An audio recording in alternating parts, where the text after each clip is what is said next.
Hey y'all. Hey. Welcome to the Octavia Butler mixtape course. I'm Dr. Brianna Whiteside, and today we are discussing Octavia Butler's Imago, which is the last book of the Xenogenesis trilogy. Y'all, I'm so ready to get out of this world. Y'all just don't know. I'm sure y'all know. I am so ready to get out this world. But y'all know the drill. Please like the video. If you want to come up and chat tonight, come on up. Hit the two people at the bottom. If you want to come up and chat with us tonight. If not, please do your due diligence and let's get those likes up so TikTok can pay me some lunch money.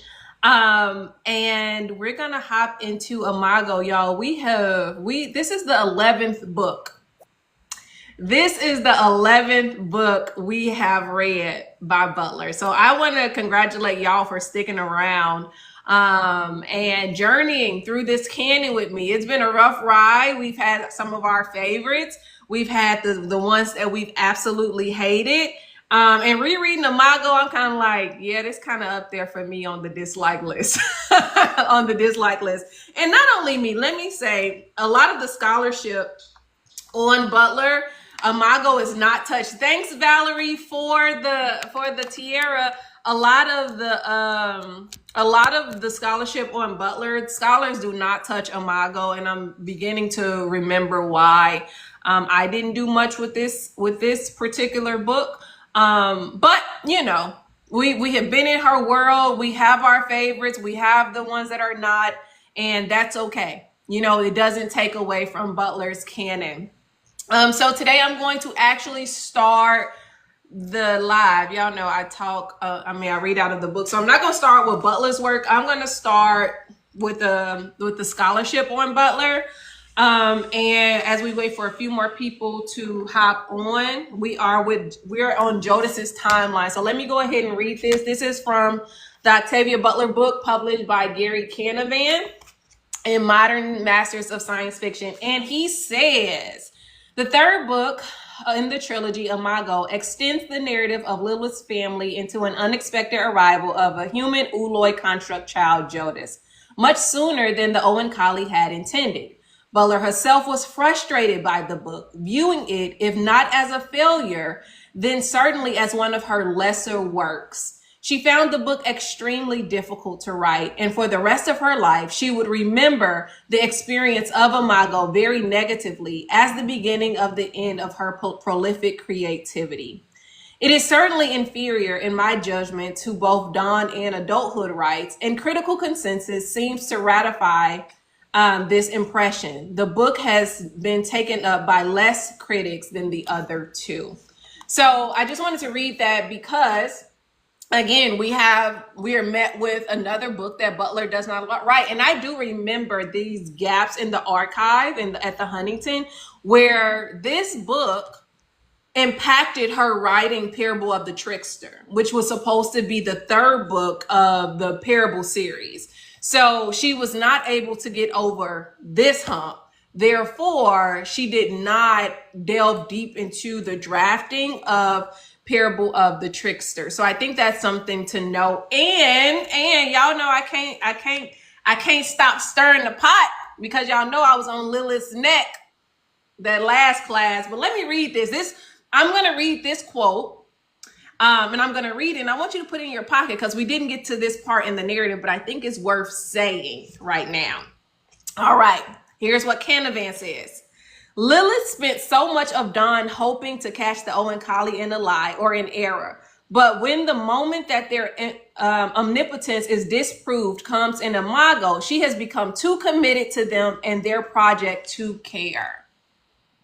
So now where we stopped, or where you should have stopped, was when Jodas found out that the humans are fertile. There is a resistor colony that have not been stripped of their fertility, and they have been producing children on the low. What Canavan has just told us, and what we will see in the next part of the book, is that by the time Lilith finds out, she's too involved in the breeding project of the Oankali, similarly to Onyanwu, right? She's too involved. if she believes in it too much to even care if she has been if they have been disproved. So I just wanted y'all to, you know, take that to the bank, because she complicit in a lot of stuff. I know some people say she was too undeveloped. We didn't get enough of her, but just remember, when we start part 2 of Imago, she don't even care nothing about it. She with the Owen Collie, all right. Now, what y'all think? We have an accidental Uloi construct. We have Nakanj admitting that he made a mistake. We have them exiling the other rather than deal with the difference of this child.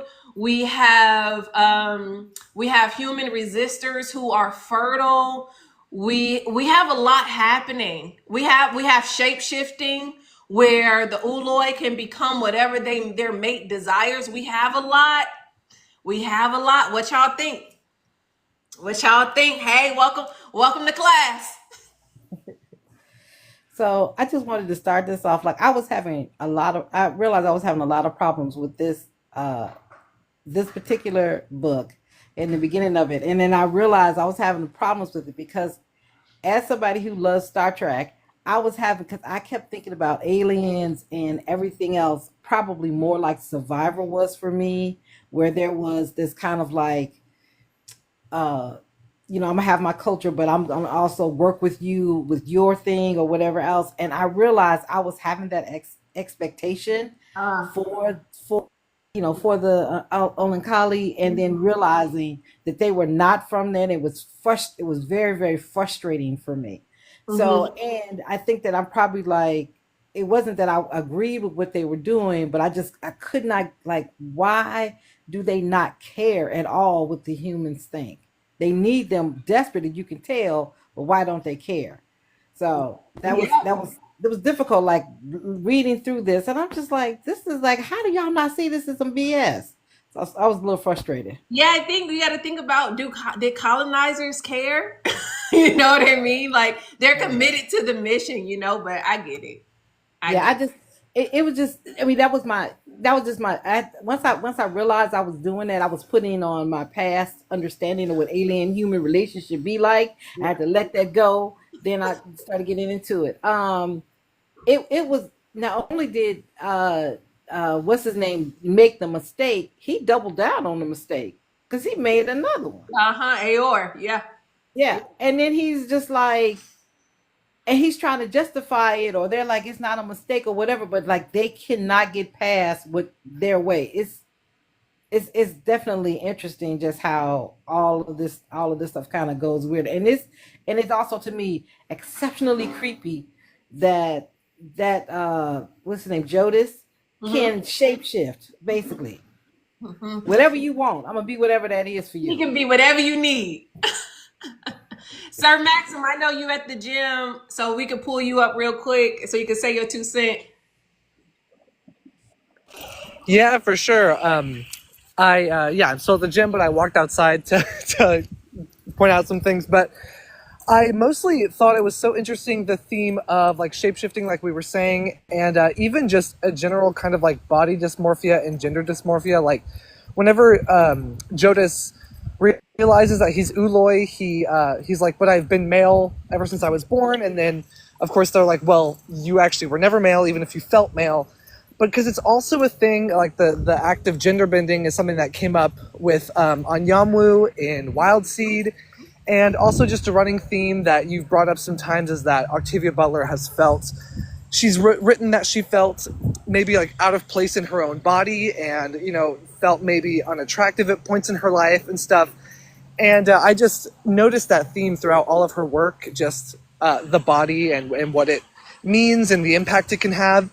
And yeah, I just thought that was worth pointing out. It's a really interesting thing that has just continued to come up. Like even in this one, I was shocked that we were going with those same themes of kind of androgyny and stuff like that. It's really interesting, especially for the time period. I mean, to even be talking about like ideas of a quote unquote third gender or anything like that, even on like as I was reading the words, it felt just so present and of today, her writing. And it's just another way that she was just very prophetic, I think.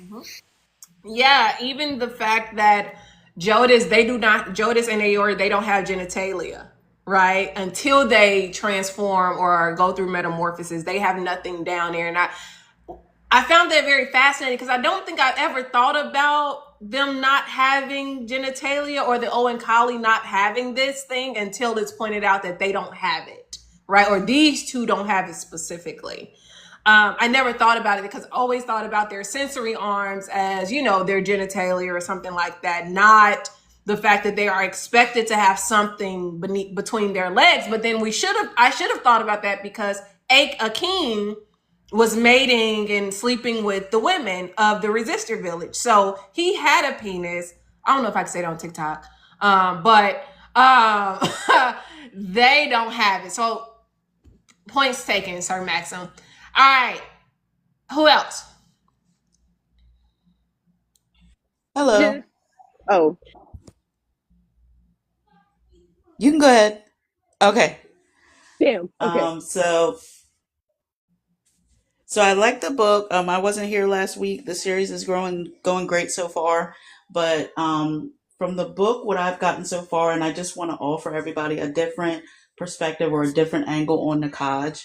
I know that everybody sees his error, and I'm not sure what to say of his error. But I know personally, me as a mother of a special needs child, I kind of took the first half of this book a little differently, coming from a parent's perspective of Nakaj, and we seen how Tina was so upset when he found out about the child becoming oily, and I just looked at it as children, when they have special needs, the world is not necessarily catered to them. Sometimes it could uproot the family. The entire family had to leave low, especially the smaller children. They had to leave everything they know. So the smaller children are deprived of growing up around distant relatives, growing up in an environment that they've known to love so far. And they had to kind of uproot the whole family and uproot their way of life. But as a parent, especially a parent of a special need child, you also have to do that. And it was interesting to see the relationship between him and the other two siblings, how he kind of had to sit in between them, and they gave him that stability to change back into something recognizable. And it's interesting the relationship between siblings of one who may be special needs and the other ones that are quote unquote typical, and how that family dynamic can change. And it could even be with a gifted child. Some people have, child prodigies where the family has to travel to different events, different musicals to kind of cater to that one child. And you have to think about, well, what do the other siblings feel? Do they feel like they are favorited, or they feel like they get special treatment? Because Nakaj had even said that they might all have to move on the spaceship, but they were going to move as a family. So that whole decision was based on, at the time, the one Uli child, and now there was two. So, just as a parent, I kind of looked at the first half of the book a little differently. I appreciate that perspective. I really do, and it kind of gets to the point where on Substack, when I was talking about the idea of exiling, right? How we exile the other, or people who are different, or who may not live or looking like we look. How we treat people who do not fit this societal norm, right? And I do appreciate you saying that and bringing that to our attention, because we could look at this from that perspective, right? And I think that maybe a scholar who studies bodies more closely will kind of come to that conclusion as well. Like, this is about an other child, I'm not human in the text, but an other character or someone else's child. Absolutely. Nakanja's child. This story is about how we deal with what we may classify as not normal, or just deviant in a way. So thank you for sharing that, and also thank you for putting that on our radar. I think that that's worthy of thinking about for sure. Valerie, Yash. Go, Valerie. I didn't know if you wanted to go first or not. But first of all, before I share what I think about Imago so far, I just wanted to say thank you so much, Dr. Brianna, for having this. I feel extremely blessed, and like this is a wonderful one in a lifetime experience that we all get to share. So for these months since February, to be coming together and reading these books together and discussing them. And like, I was just telling my therapist about this today, and then like last week in a Discord server I was in for a podcast I follow, about how like this experience is so fulfilling and amazing, and we are all experiencing this for free, and just and to experience it with an Octavia Butler scholar. Literally, this is a once in a lifetime experience, and just thank you so much. And I appreciate and just love listening to all of your guys' perspectives. And this is just like this experience of community and coming together is truly beautiful.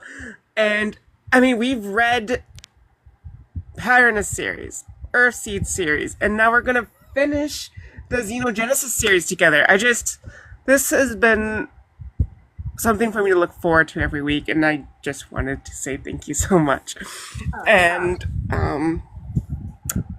anyways, so far I'm really enjoying this. I definitely noticed the colonization themes like jumping out even harder while reading this, and I'm really appreciating the Uloi focus more, and I like how we get to focus on everybody. Like, we focus on Lilith being the human in book 1, and now book 2 we're focusing on a more male construct character, and then now we're focusing on an Uloi character. It's like we get to see peeks into the heads and mindsets of everyone, and it's like we're seeing the internal mindsets of Lilith being the childbearer, the sacred feminine woman, and then the masculine, and I can't remember his name anymore in book 2. And then now we have the Uloi, and it's really cool. And I like the previous speaker. I'm sorry, I don't remember your name. I'm sorry. But with you bringing up that perspective, because it made me think about how, that makes a lot of sense as to why I probably am so open to and accepting and find the Oankali's just culture way of being so fascinating and interesting, is because I've always felt like kind of like the outcast and kind of like the black sheep in my family. Like, I'm that weirdo goth girl, and then also in the future coming out as like bisexual and transgender. It's like I've never really fit into the normie mainstream. Oh, well, also neurodivergent with being ADHD and like depression. So like I've never really fit in the normie mainstream, and I never really wanted to. Like I enjoy it. I love being that weirdo and being outside of it. It like being a normie is so dull. That's what I say all the time. But and I did kind of read a little ahead, so I won't spoil, but I noticed a little Easter egg from Earthseed in chapter 7 of Exile, and I was like, oh, when we get to this part of the discussion, I just know Dr. Bree's going to bring that up and say, oh, did you guys pick up on that Earthseed Easter egg? And I picked it up while reading. And yeah, the fertile humans is so interesting. Like, oh man, I just want to keep reading. And it's so interesting. Now we get to look into and see what, like, basically the the humans who were basically like who are radioactive are experiencing, and what their world looks like. Basically just like a Chernobyl radioactive like humanity. Like, what does that look like in effect? And it's pretty cool. And also I love the shapeshifting. The shapeshifting is hella cool too. And yeah, that's all. Yeah.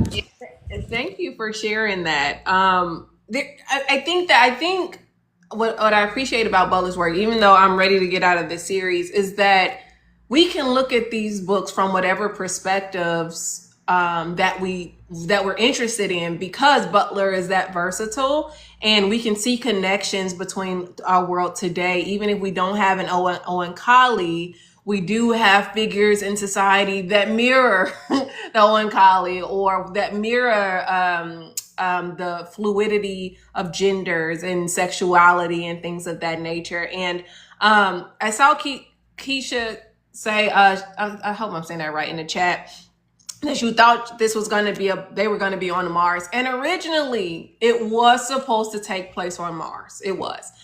This book was not supposed to be another book about humans trying to get to Mars, or them staying on Earth and thinking about Mars, or some people have gone up there. No, this one was supposed to take place on Mars. But once Butler starts writing and researching, she couldn't make it work, right? Which is why Canavan kind of pointed to the fact that she said that this was the last creative work that she was able to do before her creativity died. And yeah, Black Stew Kid, I agree. She says Butler has such a hard time taking her pen to the stars, and I wish she had more time to explore. Yeah, because the one time she did try to get us into outer space in Survivor, she scrapped the book, right? So I don't think she trusted herself as much as she needed to in order to pull that off, even if it wasn't on Mars, even if it was just another planet or something. I feel like it could have worked. But she did get us off the planet to a spaceship. She just didn't get us to another planet. Yash.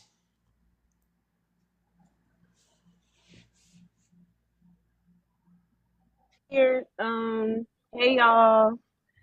Y'all know I gotta hit us with a crazy take, so I'ma just go for it. I don't think Nakanj made a mistake. Okay. I don't think that Nakanj made a mistake the first time or the second time. I think that them kids was experiments just like Akeem was an experiment. And I think that the frustration and the anger that Nakanj felt towards the kids was really just fear, because they are new and nobody really knows what's going to happen to them. But I don't think that Nakanj made a mistake. I feel like Nakanj was like, you know what, I'm at the end of my life, F it. Or I've lived so many years, F it, let me just try this thing. And I feel that way because every other populace, every other like species in this series is able to have a child except for an Ulai. And they've been on Earth kind of cohabitating with humans a little bit. So I was thinking like, okay, maybe they've spent too much time on Earth. So now they're starting to pick up on more human traits, which was why Nakanj started longing for a child.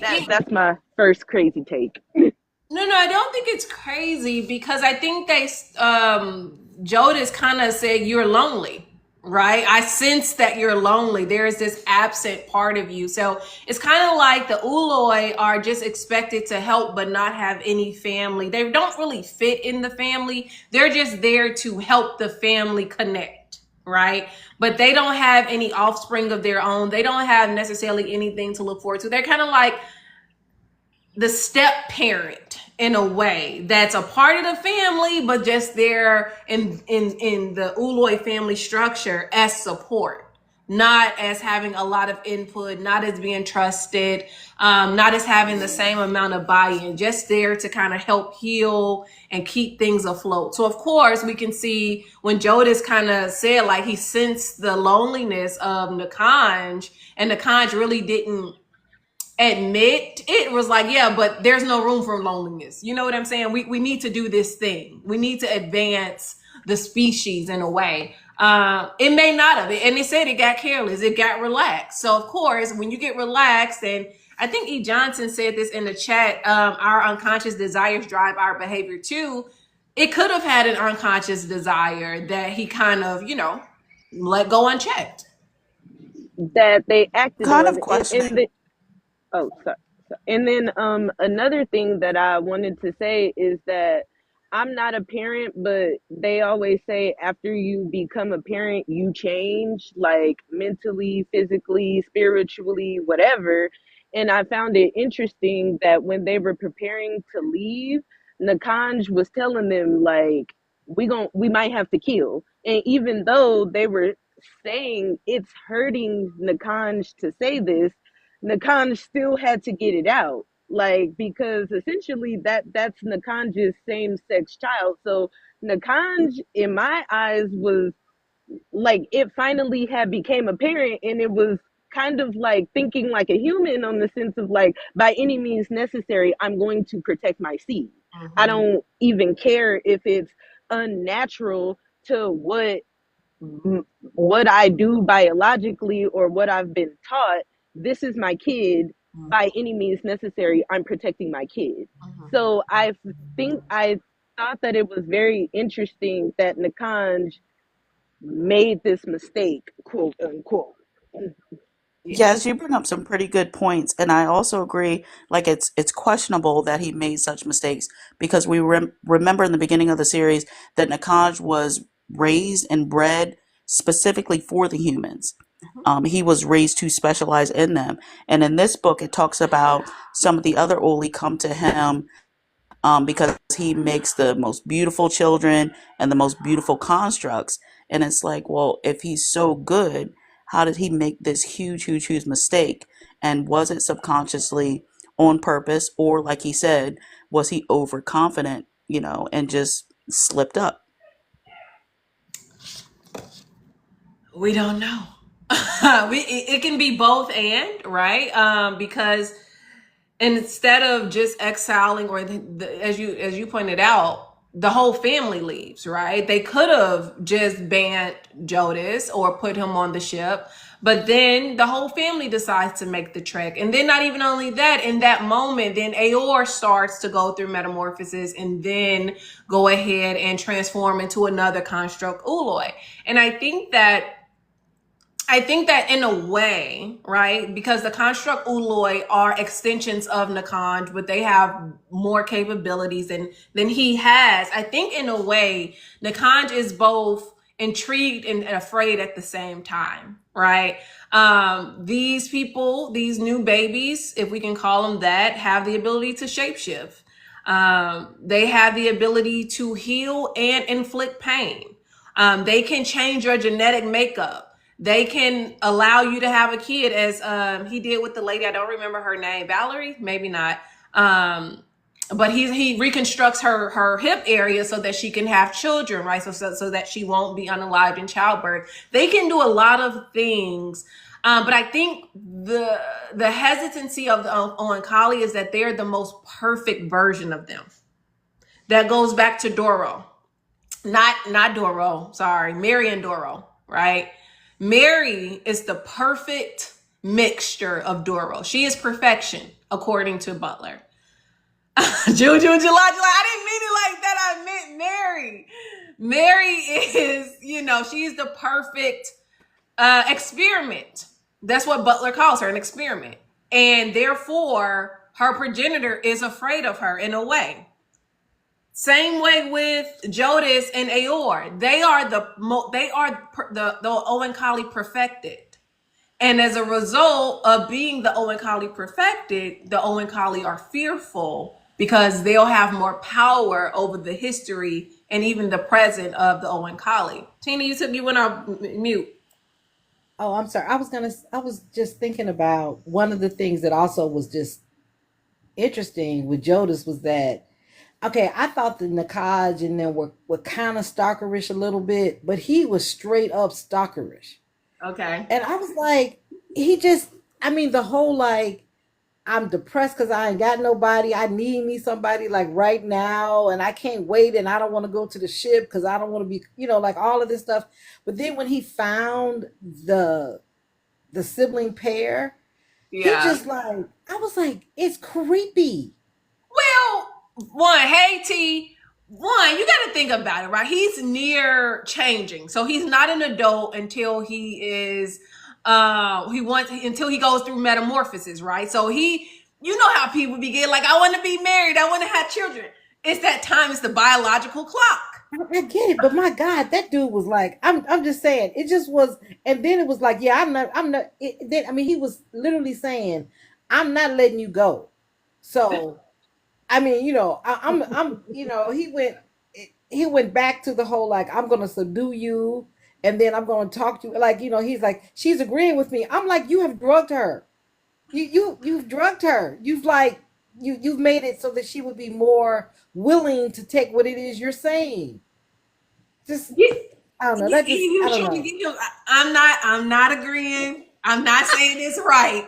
I'm saying that sometimes biology is very strong. And he's like, I need to mate before I transform into this other thing. I don't know what I'm going to be, because if I don't, then I can't mate.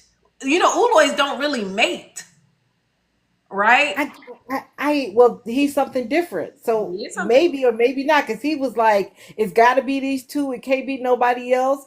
And then like, I know she gonna be mad if I tell, but I gotta tell. But maybe others can get with these other people. I mean, it just was like you know what it is. I think the mask is off. So like from dawn to adulthood rights, you know, like the mask is still there. Like you got, like you guys kind of alluded to before, is that it's off. It's like your thinking about this is just primal. You keep Hmm. talking about how illogical or whatever else. You're running on straight up hormones and emotion, Hmm. and you're doing very, you know, like very questionable things in your pursuit of what you want. And I think also one thing that's also driving him is the fact that they're fertile. Like the human fertility is what is really driving him, because he's like, I couldn't figure out what it was. And he's like, oh, they're fertile. So then we have to kind of think about that. It's time for breeding. I don't want to use that word, but that's the only word that comes to mind. It's time for mating. And you're sensing it out. It is primal, right? It's a primal thing that happens. Yeah, I don't have no excuse. I don't got no excuse. I can't say them. I think Tina brings up a valid point about him really being eager. It was almost like he set a trap for them. He had a campfire, he set out some food, let them smell the food, and then he called to him and whatever. He talked a whole bunch of languages to see which Mm. one they could understand. And then once he saw one, he said, I'm not letting you go. He already knew in his mind, I'm going to take you for myself. And I'm not sure that other Uli would have did that. And maybe this is why they didn't really want construct Uli yet, because that human component, just like the human males, could be dangerous.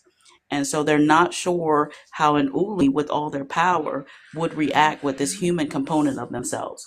And I'm wondering if eventually that human component that can be predatorial would take over, and it wouldn't be a coercion kind of Uli, but it would be, I'm going to take you by force Yeah, type of so do Uli. we think use the word predatory? So do we think it's coming off as hunting? Like he's starting to hunt them? Because the consensus among the Owen Collie to this point is, one, we don't want men, right? We cannot create construct men. We should not.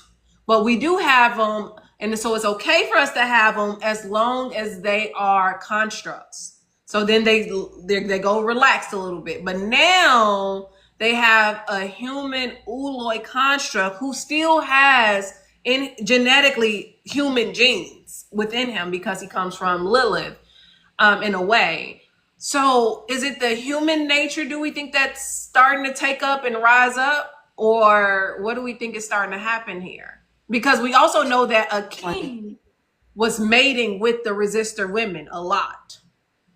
Yeah. Why I think that Nakans didn't make a mistake. I think that they've been down on earth too long, tasting us and tasting everything around us too long. And now the human sides of things that maybe they didn't want are starting to influence them subconsciously. To me it was like it was perfect timing in the book to have him be just like, I don't know, you know, creepy man creepy. And then at the same time when they talked about the humans that are fertile, just how they, again, how humans provided a commu like what they're doing in order to keep that fertility. Like, you know, when you start hearing about some of that stuff, it just was. One of the things that I started thinking about, because you know that Butler has a lot of biblical themes in her works, and I started thinking about, when I'm thinking about the Owen Collie and mating with the women and things like that, I started producing this Uloi construct. I started thinking about the biblical story that talks about when the sons of God, which were the angels, came to mate with the daughters of earth or the daughters of men. And as the story goes, that they produced the Nephilim, these giants who are known as the men of renown. And I'm wondering, is this Butler kind of starting to play on that theme, that we have the sons of the Owen Collie starting to wanting to mate with the daughter, sensing them out to create this other being, right? Because in the Bible, they were seen as as Nephilim, right? The giants, the men of old, the terrorists in a way, abominations, if you will. And it's kind of the same sentiment that I'm picking up here as we're discussing this, that Butler is looking at how this I don't want to say higher species, because I don't think I think they're different, but how this other species is coming to mate with the human DNA to create another being that is seen by Owen Collie as abominable. Just something I thought about. I'm Yeah, not I sure think I it's if have the a Owen question. colleagues see them as abominable. I think they see them as seductive. And going back to your point about whether or not Jonas was hunting, I do feel like he was, because in the text it talks about how he had not realized how much he needed to see You cut out. humans You cut every out. few days. And that was the precursor, that was right before he set up Well, camp so and when I then say found abominable, I Tomas. mean to the point where they want to exile him. Like you have, yeah, you back now. I'm sorry, We am I missed back? majority of what you said.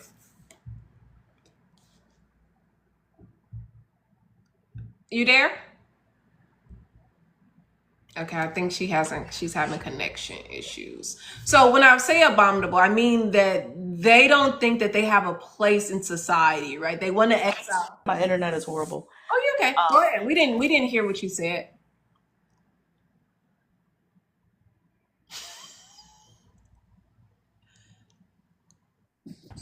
You there? Okay, maybe she not there. Valerie. I was Humans. Uh,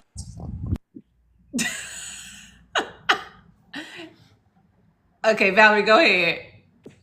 I was just thinking about like the one thing that I don't like about the Owen Collie is their lack of consent, and now we see in the Uloid that they can read the body language and know what other people's bodies really want, even regardless if it's Oh yeah. against. But that's very coercive and like not fully consensual and still very rapey. And as much as I still really like the things that they're about, but they're hypocritical because like I just don't like that they're gonna leave Earth dead. And the I don't mean to be I don't mean to bring this into a hot like politics thing, but like a parallel in what's modernly going on right now in the world that I'm thinking about is the way that Owen Collie claimed that they love life and they're so pro life and life is sacred and they would never harm anything and anyone, but yet they're going to leave the earth as like an empty shell, which means all the living life and organisms other than like amoebas and single cells can survive is completely goes against what their principles and what they say that they're all about. And it made me think about the current modern colonizing project of Israel with what they're doing to Palestine and the IDF. They claim that they are the world's most moral army, and they claim like well, okay, so Judaism is true. They value life, and life is sacred, and they're all about justice.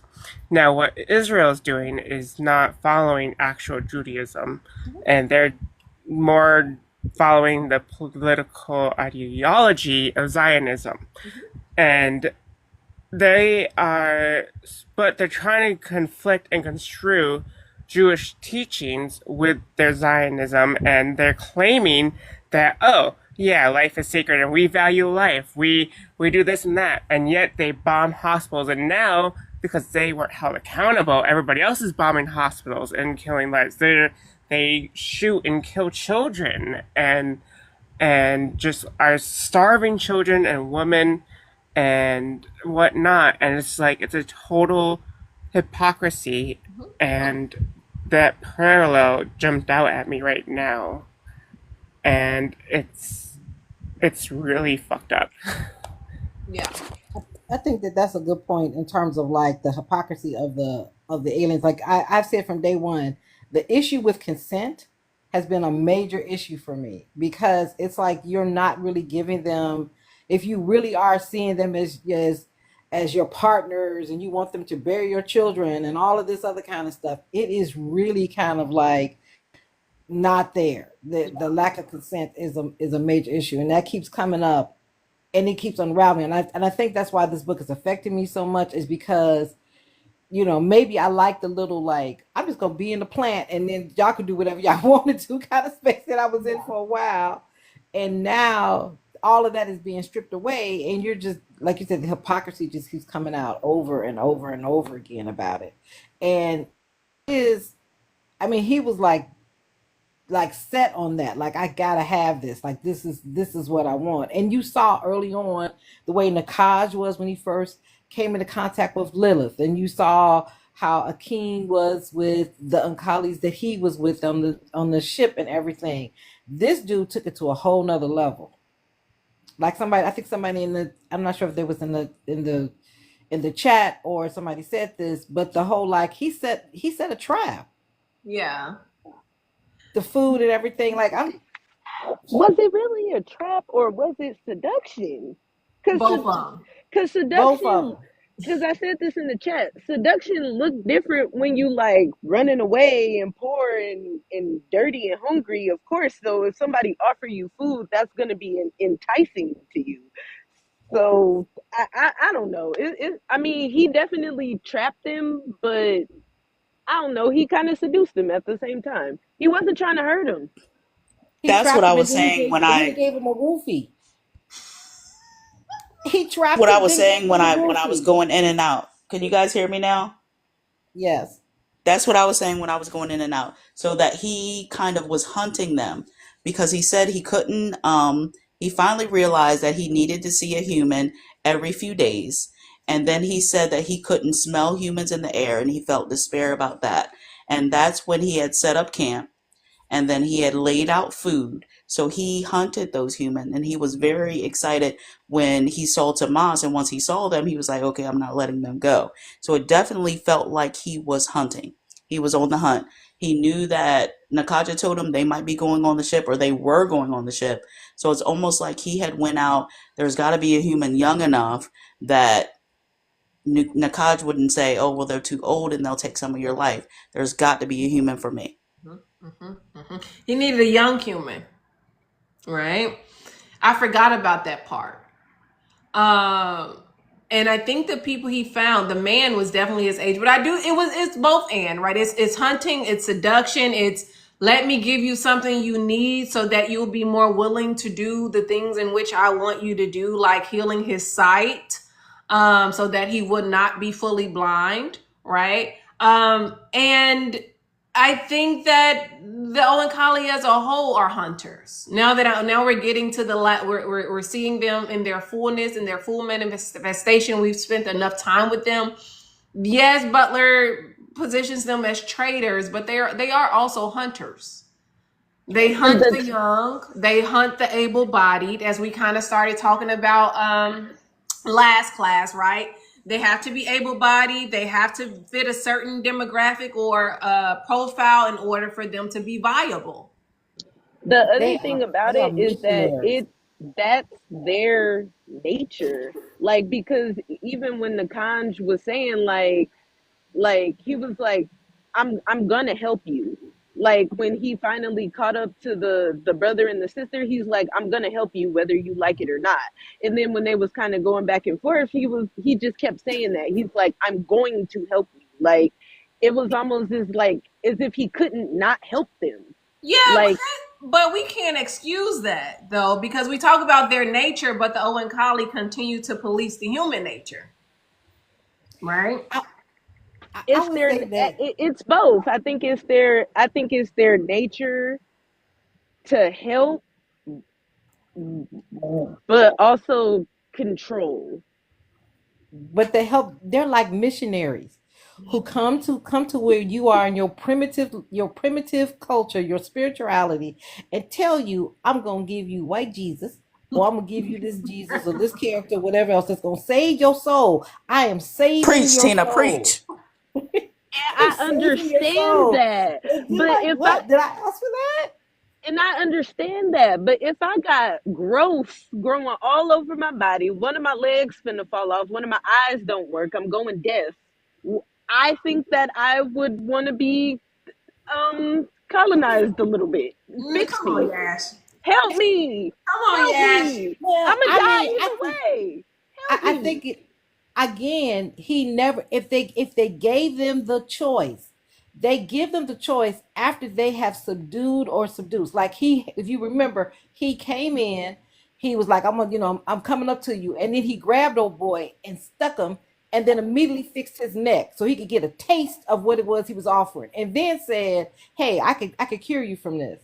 So it's not like I'm coming to, like, again, trade. I'm coming to the table. You have stuff on your side. I have stuff on my side. We make an agreement and we go on. It's like I'm trapping you, and I've got you in my grasp. I do something to you, and then I tell you it's better for you. I wanna backtrack just a tinge. We're conflicted here, and I want us to keep talking about this, and then I want Shanani to get an opportunity. But I want to remind you what Butler says an imago is in her note. She says an imago is an insect that has completed its metamorphosis. It is a sexually mature creature.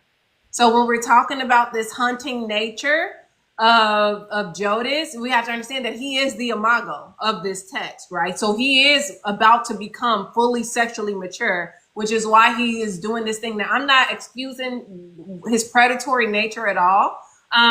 But Butler does kind of set us up to understand it by the title of this book. When we talk about wanting help, it's kind of like it's a tricky conversation that we're having right here, right?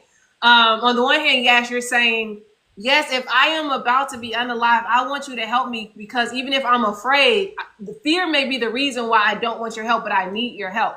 This is also falling back on the issues of consent that we've been dancing around or going back and forth on. Like, yeah, I may need your help, but do I want it? You have to accept what I'm saying as no out of my mouth, right? And when they take away that autonomy, when they take away, and this is the Owen Collie, when they say, I know what's better for you, it's not, oh, I want to help you. It's, I want to help you so you can help me. Right? I want you to live, not just because I want you to live. I want you to live because I need you to live so I can further my plight and my desires, and I can eventually mate with you. So he's not helping. I don't think, now that I think about the Owen Collie, they're not just helping for helping's sake. They have made humans sterile, and we see that, right? They're only committed to their own agenda. And so I think we're gonna go back and forth with that. I definitely agree with that point, and like you said, it's a sticky situation. But what I feel is that I feel like because the Owen colleagues are so different from us, Mhm. we wouldn't let them help us, and that is our right. But I feel like they kind of had to show us what they can do before we would jump on the train, What because they look so different and we're so stuck in our ways.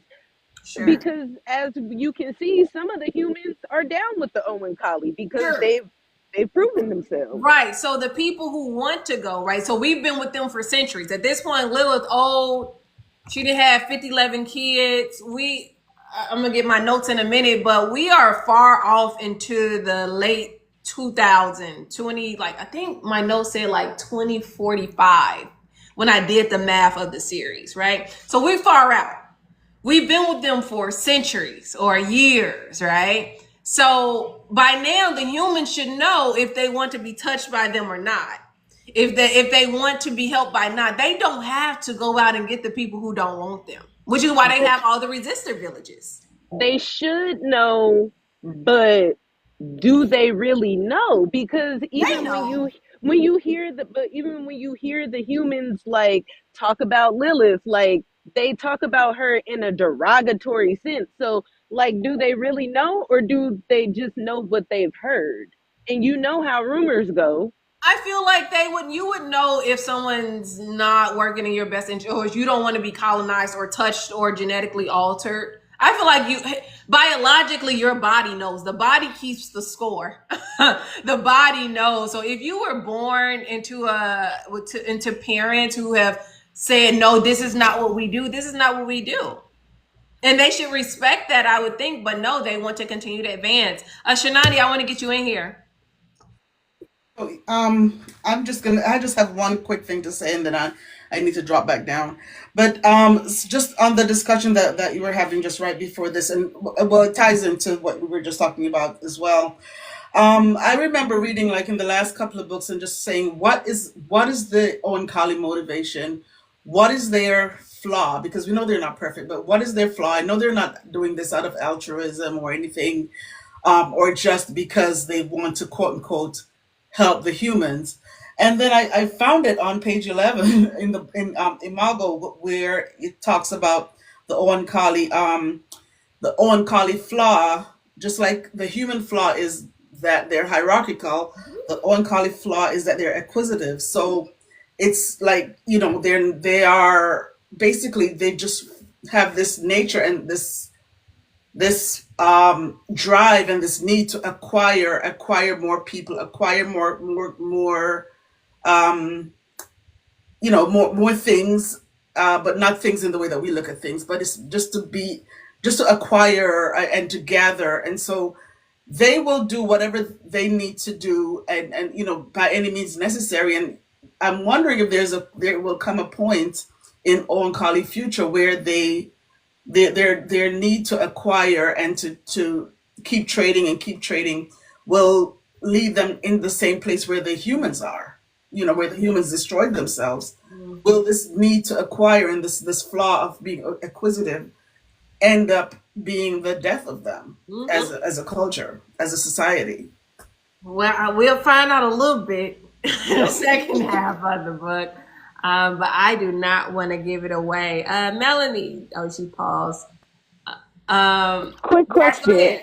I'm gonna grab this Are notebook. I just got a question. Are we gonna find out in the second half where the fertile resistors came from, or is Octavia gonna leave us hanging?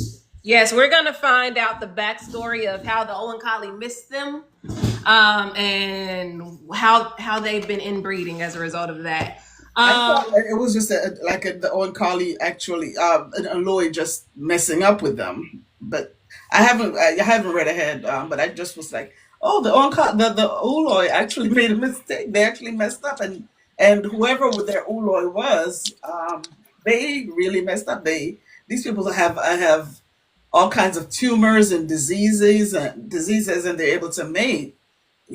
So see, And think about they're this, not perfect. y'all. Think about this. I know they haven't said it explicitly now, but Butler has told you they have these ailments, so that if they're the only colony or community that is able to have children, there is some type of inbreeding happening, right? They're very close genetically that there's causing them to have these bodily dysmorphias, right? These genetic issues that are cropping up as a result of mating with your cousin.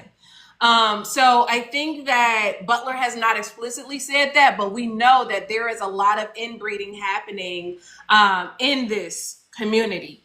This is why we're starting to see they have sores. Some people are blind. They can't do some stuff. Melanie, hey, welcome. Oh my gosh. Okay, the plane just landed. I finished the book again, and I am once again disgusted, creeped out, weirded out by this book. This entire thing. Um so I so my thoughts, this entire series, especially this book, is just how uncomfortable it is. This is the most uncomfortable alien because they don't know what consent is.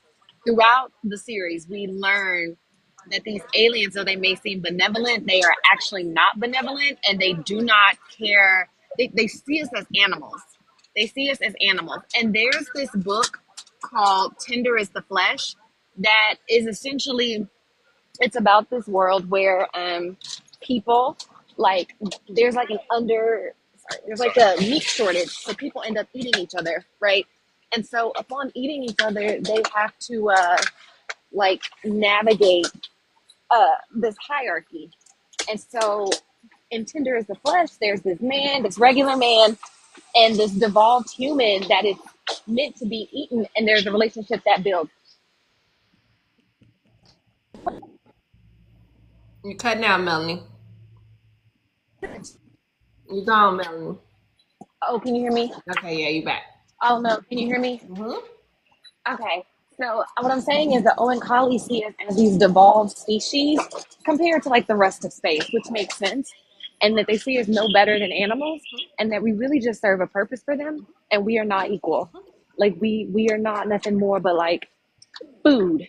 And this isn't a spoiler because he mentions it about how hungry they are, how they are starving. And I think about that book because these humans in that book, they're hungry because there's no meat besides humans.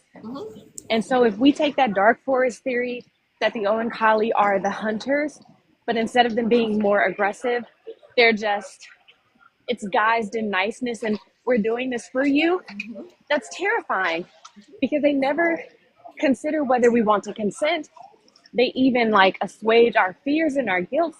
They give us pleasure, but to what extent? And that's not something you see in a lot of sci-fi books, truly, honestly.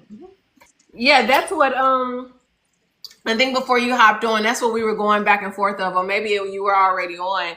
We were going back and forth on consent, and is it really okay? Are they really? What is their goal? It's not because they really care about humanity. No, they kind of care about humanity to the extent that humanity can serve their end goal, right?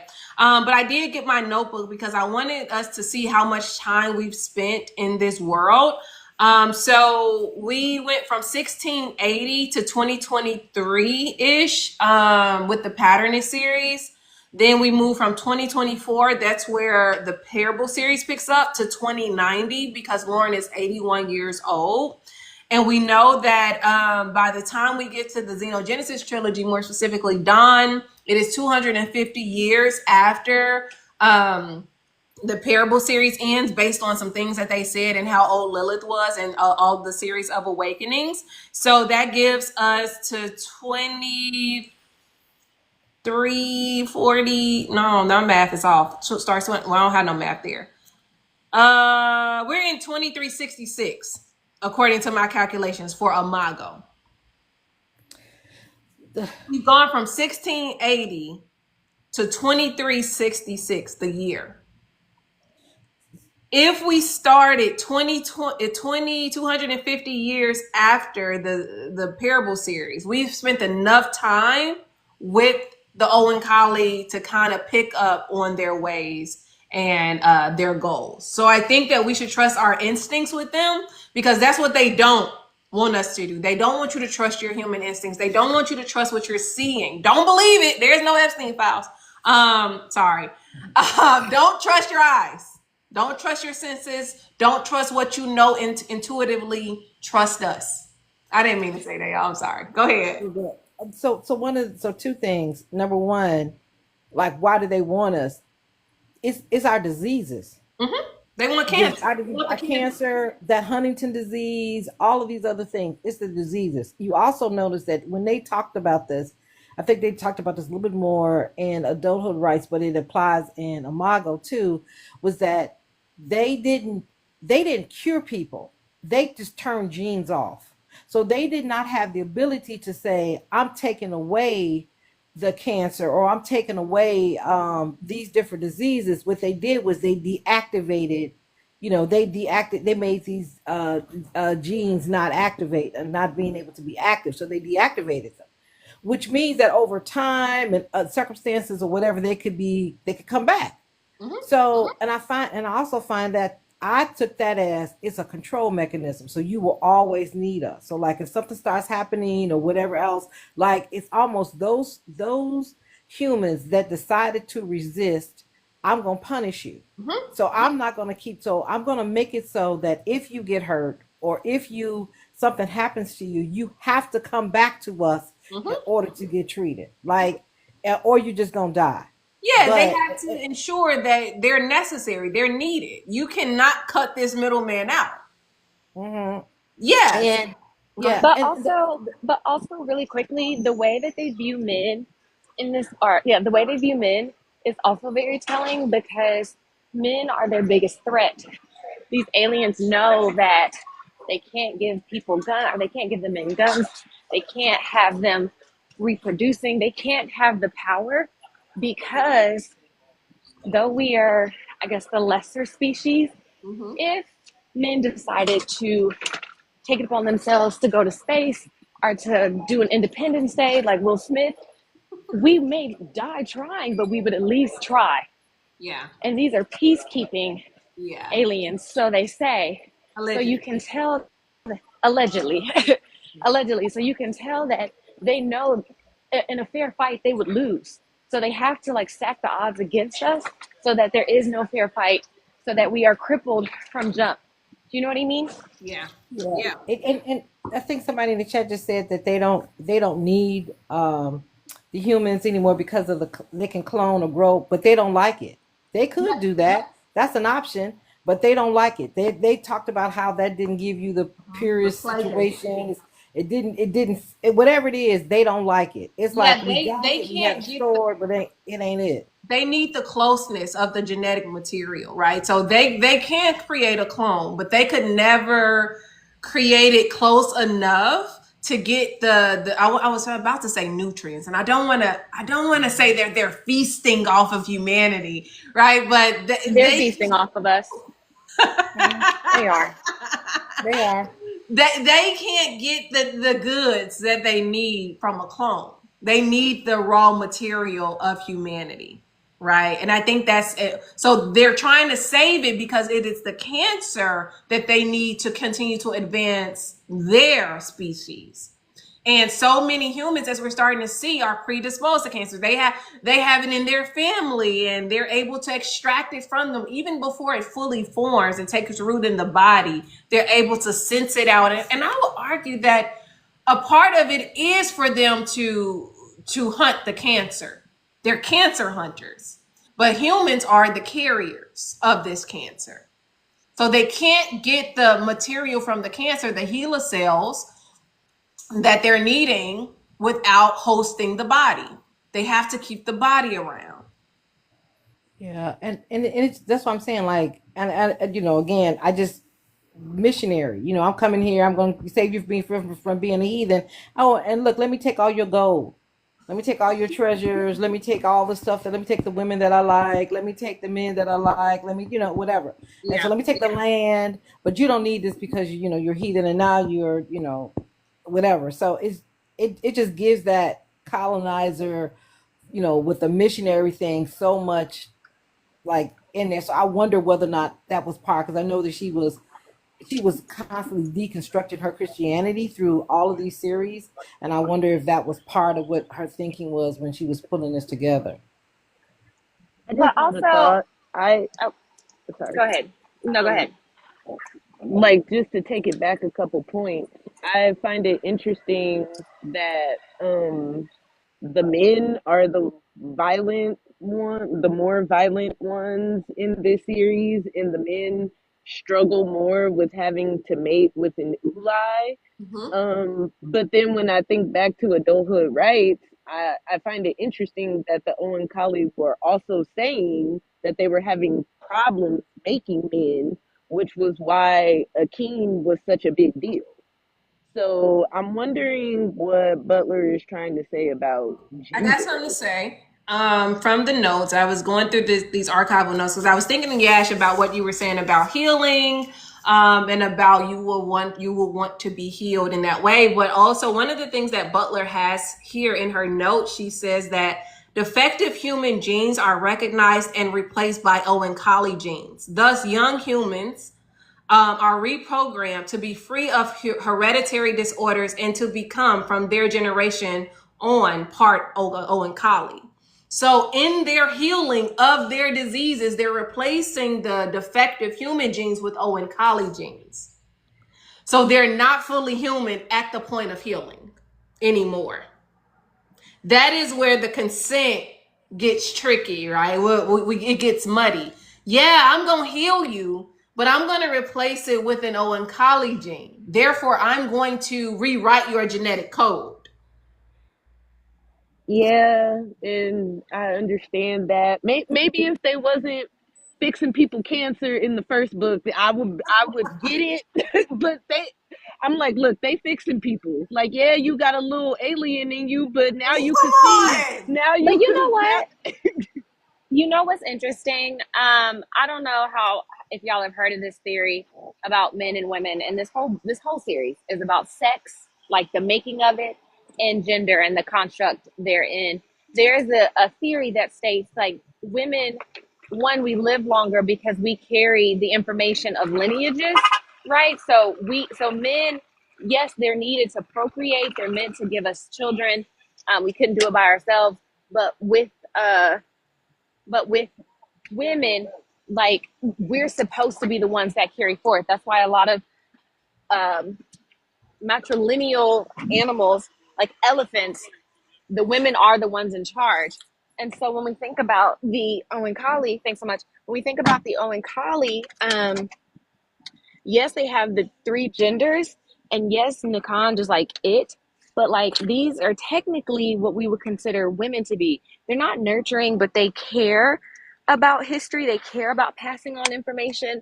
They care about the succession of lineages. More, it's past the dynasty. It's more like a intellectually curious state, which is supposedly more of a woman thing.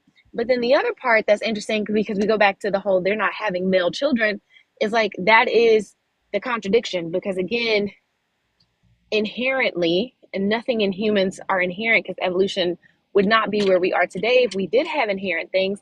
But inherently, men are like more violent, right? So they need the men to have the children, but they cannot actually have them exist because they would be continuing the human contradiction, which Butler makes a point is like the downfall of. And I find that very, very interesting.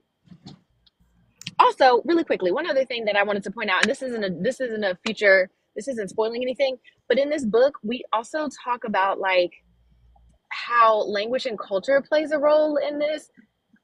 Because y'all mentioned Jesusa and Tomas, and like how the people, I think it's interesting that these are Hispanic people and they don't have a word for this third gender, this two spirit, this, the closest they said is hermaphrodite, which is a very out of vogue statement.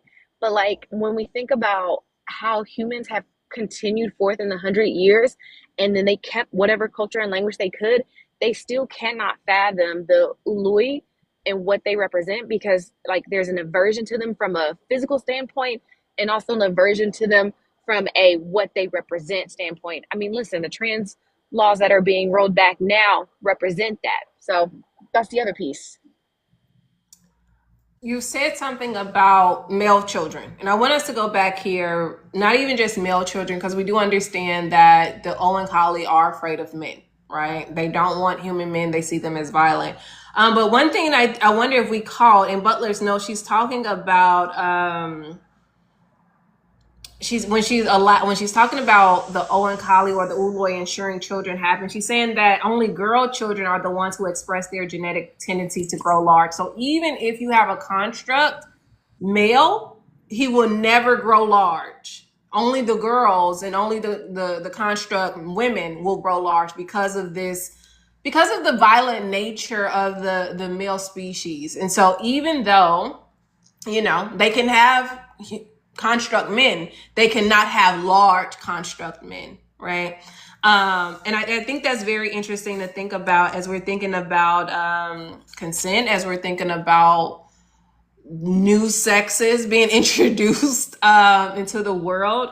And as we're thinking about bodies, right? Gender bending bodies. All of this matters, right? Yeah. E. Johnson says can't physically dominate. Absolutely. You cannot dominate at all. Even the fact that she strips the Uloi construct of genitalia, like we were talking about earlier in the class, right? You can't do anything to dominate a woman.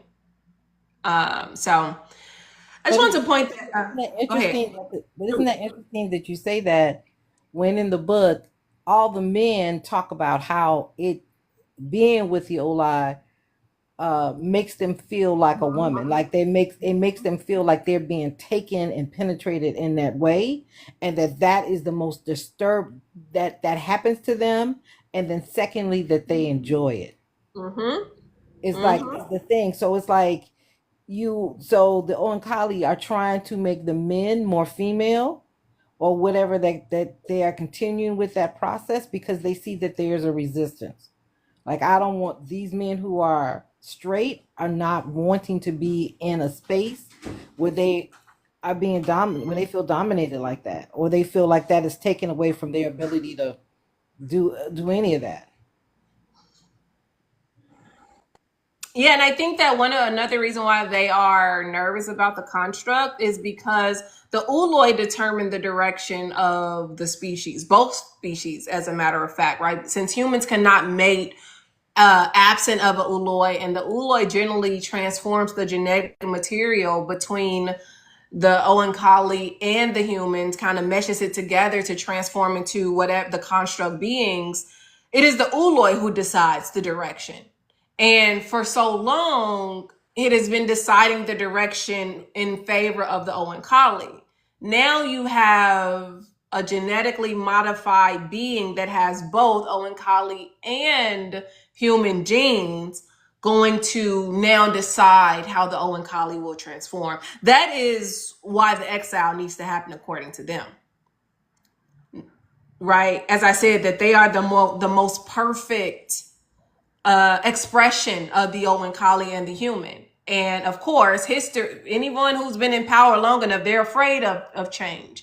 Even though they say, yes, we want to advance. Yes, we want to progress the race. Yes, we believe in all of this. When the rubber meets the road and you're no longer in power, you're not hierarchical. And we know that they like to say that they are not hierarchical, but we know they are. The moment that a child, by their standards, begins to progress, they're afraid that you must be exiled. You cannot be allowed to live in a way. I think that's something that we should think about. Is it okay if I push back a little bit on Yeah. that? Sure, okay. Like I love the sorry, the discussion, and that is an interesting theory, but not all men are violent, not all men are super macho. Like when we deconstruct gender norms, stereotypes, and expectations, uh, and do away with the cis heteronormative like gender binary, it frees everyone, not just women and trans folks, but also men. Because yes, are men violent and pieces of shit and half the time every day I'm like, why are men like this? And then I turn to my boyfriend and go, except for you, you're the exclusion. But like like there are feminine men. There are more androgynous men. There are men who have naively joined the military and then left because they became conscious objectors and became full on anti-war activists. And there's not all men succumb to that hierarchical or patriarchal violent tendencies. And there are also, when you look back at history, there are more softer, feminine men too as well, because, well, like I said previously in the past, like there were male eunuchs who were the I can't remember the appropriate term to use, but like the priests or whatnot of like goddesses' temples and whatnot, and women can be pretty violent too. And half the time, women are far more intelligent, more calculated, and can better get away with murder and stuff. I mean, look at okay. This is probably a poor example because she's a fictional character, but look at Xena Warrior Princess. She has that entire redemption arc of being this like um warrior princess, like warlord, and being Ares like golden like heir of being the person who is gonna rule the entire world with him. And she's a woman and she's badass and she's powerful. And that's a poor example because it's fiction, but like I can't really think of anything else more historical. But like, yeah, like this, Yeah, no. like To your point, Valerie, right? I don't think we're saying all men because we do have the characters of more beta or softer men. We have Joseph, we have Tino, but I think what Butler is showing is you see what happens to those men when they are not the aggressive males, right? They unalive Joseph, right? Because he was not this, rah rah man. Tino, they take him out too because he was trying to conform. He's kind of conforming and he's not this big machizo man. So yeah, we do have the different representations of men. I think in this series, when it comes to survival, I think this is a survival of the fittest thing. And I think Butler is kind of pointing to the fact that if you do not assume this position, you're either going to be taken out or you're going to be taken out either by force or by choice. You're going to be taken out. So I didn't mean for us to suggest that it's all men. Yeah, I was gonna say because I was thinking about another book that I read where it's far in the future and men have become more quote unquote feminine. They become softer because they're allowed to like take a step back. Masculinity is able to blossom in ways outside of the confines currently.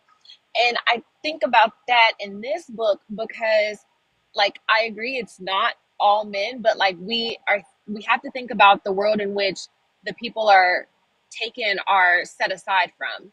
If we presume that we know like in this present our time male loneliness epidemic is happening, that men are becoming more conservative, they're becoming more or angrier, they're becoming more hard, and they don't have a lot of soft places to land. If we apply what we know in this reality and our truth to the fiction and the ways in which like that war supposedly happened, like we still don't know what the war really entailed. I mean, like we know from the patterns, but like we don't know from Lilith's perspective. We just know it was knocked down, drag out. It was terrible. Like, cannot believe it. Everybody was in disbelief. But I think people always say she's a prophet, but she just takes what she sees and applies it. So we could take what we're seeing now and apply it to that future where while it's not all men, the environment shapes us. So environment likely shaped the men that existed. And so yes, you have the Tinos, you have I forgot his name, like the baby daddy of Lilith. Awesome. And then you have those other men who are more violent, who build guns. Like again, whose imagination are we living in? Of all the things you could do, why are the men going back to what they know, which is raping, which is pillaging, which is stealing women, which is like building a society that is the same as it was before? Do you know what I mean? Like their environment in this book shows that we know testosterone isn't men don't really like have more testosterone. Like that doesn't equate to anger. It's the environment, and these men are showing that they continue down the path that has been laid before them by their forefathers, and it's going to yield destruction. And that environment that they were in and that they are building is conducive to the idea that, okay, well, not all men, but these men that they pulled from the wreckage or are out of the deep sleep, they're looking mad familiar. You know what I mean? Like real eyes. Yeah. You know what I mean? And these real eyes recognize that these men are still Yeah, up and to I no also good. think we got to get on the women too, right? Because when he discovers, I forget the woman's name who's fertile, she says that the men took me, they graped me, and then the women put feces in my food because the men graped me, right? So there is this, evilness that we see it cropping up in human women too, where they're competing for the attention and affection of their men. Yeah, I was, because I was gonna say the only reason why Tate didn't go with the Owen Collie in the first place was because of Gabe, a man. Like think back to Yep. think all the way back to Don. Tate was with the Ish, but Gabe wasn't. Yeah. So then they ended up being in a resistor colony. So I don't think that Octavia Butler is saying all men, because it's not all men. Some of the men went to Mars. Some of the men joined Leo and Kali. It's that one little population of men that are trying to rebuild, like you said, what was what was there before, and that's not working. They need to change. Now we're going back to the parable. Like they need to change. Yeah. Valerie, did you want to clarify something? Oh, I was just thinking about how when you guys were talking, I was like, oh no, I did the dreaded not all men argument, and I didn't mean to do that. I was more so trying to come at it from a uh, deconstructing gender Oh, perspective, and then I was like, oh no, I did the dreaded not all men thing, and which is totally not what I was trying to go for, but I did. So no, it's okay. It's okay. I'm gonna do hold myself accountable with that and apologize. But No, we chatting. We we all friends. It's all good, right? but But that's why I also wanted to give you an opportunity to clarify. yeah, but also to if it's okay to jump back a little bit more, what was it? Another interesting historical parallel I noticed with like the whole fertile humans being tumors and whatnot. Um, Butler, when she writes, takes everything from what's happened historically. And well, okay, this was written in the 80s, so I don't know how much info is about this out there, but like we are, and I didn't mean this to be a spoiler, and I mentioned this earlier. It was just when I was reading and said, oh, they're fertile, my brain instantly connected to it as, oh, these are human beings that the one call haven't caught in yet. Mm. And that means that they are affected by radioactivity from the nuclear war. And so another historical parallel is what I'm thinking about is how we are seeing in this fictional book of what happened to these fertile human beings after the effects of nuclear war as what the U.S. did to the people of the Marshall Islands in Panama. Like the U.S. tested nuclear weapons in Marshall Islands and the Panama Canal, which still that radioactivity still affects those citizens today. And then, but also same with like Hiroshima and Nagasaki, I think is the city's name. I'm sorry for slaughtering it, but like those places are completely unlivable now after atomic bombing dropping, and those places are still completely entirely unlivable. So it's like she's exploring that dynamic of what would happen after a nuclear war with these fertile human beings, and it would be. I already know that next week we're going to have an even more interesting discussion about all of that when we learn more about them, and that fact that she does so much historical digging makes me think about if she was well, and plus the 80s was the whole Cold War, nuclear war craze and fear too, but yeah, just parallels that I noticed and picked up on again. Thank you. Thanks for sharing that. Yeah, I think we have a lot to look forward to. I mean, by design, I stopped us at the point where we did find out that the humans were fertile, because yeah, that was a good stopping place. That's what I'll say. Um, I, I I just have one thing that before you close up. So the we talked about how men. One of the things that I think is interesting when we talked about the men is also talking about the women. I just want to make the point that I think that the women cop out, put the men out to be these like saviors, protectors, and everything else, and then that drives the men to this violence because these other women, they are accepting it. At one point they said there was not going to be any guns in Phoenix, and then there's guns in Phoenix. You got these other women who are like feeding women who've been raped feces and all the rest of this stuff that's happening. So there is something where um it's just like, I think one of the things that bothers me about Ellen Colley is like, you guys can do all of this, like taking away these disease, they give you all these genes, they give you all of these traits, but you don't take away traits that are self-destructive.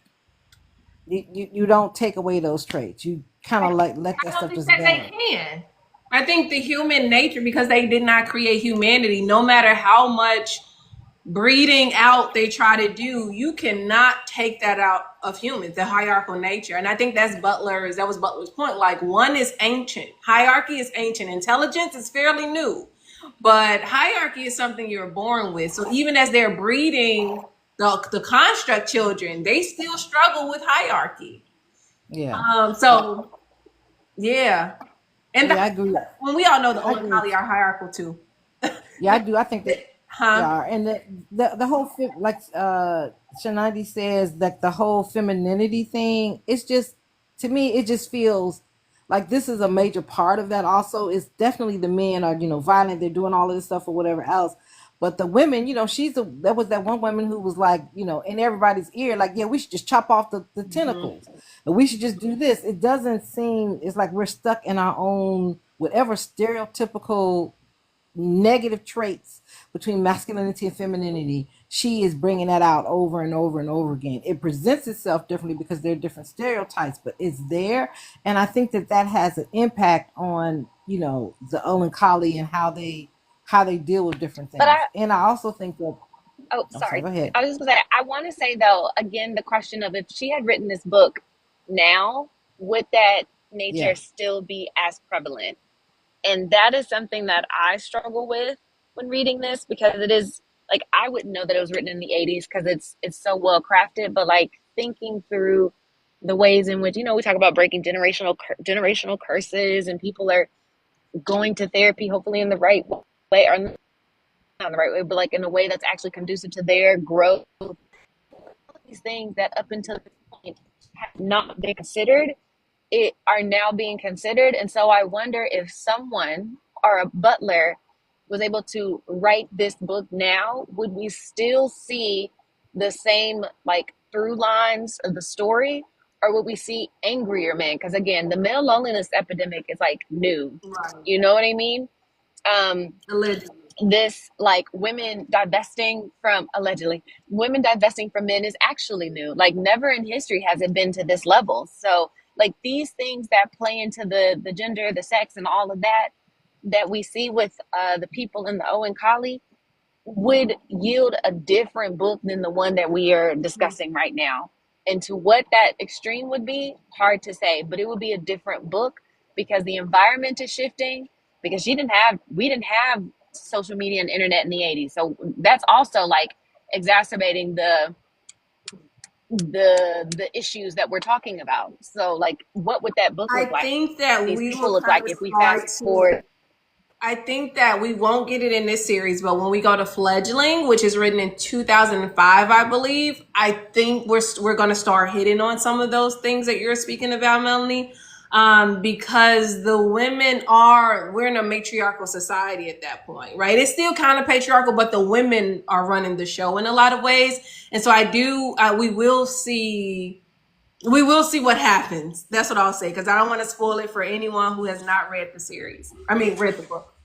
Okay, Um, so to build a little bit off of what Melanie and Tina are saying, I definitely see what they're saying about how the males are reacting and how it reacts to women in the book, and we see in these series how the human women are subjected to grape, and they're subjected to being trafficked. I don't know if you can say trafficked.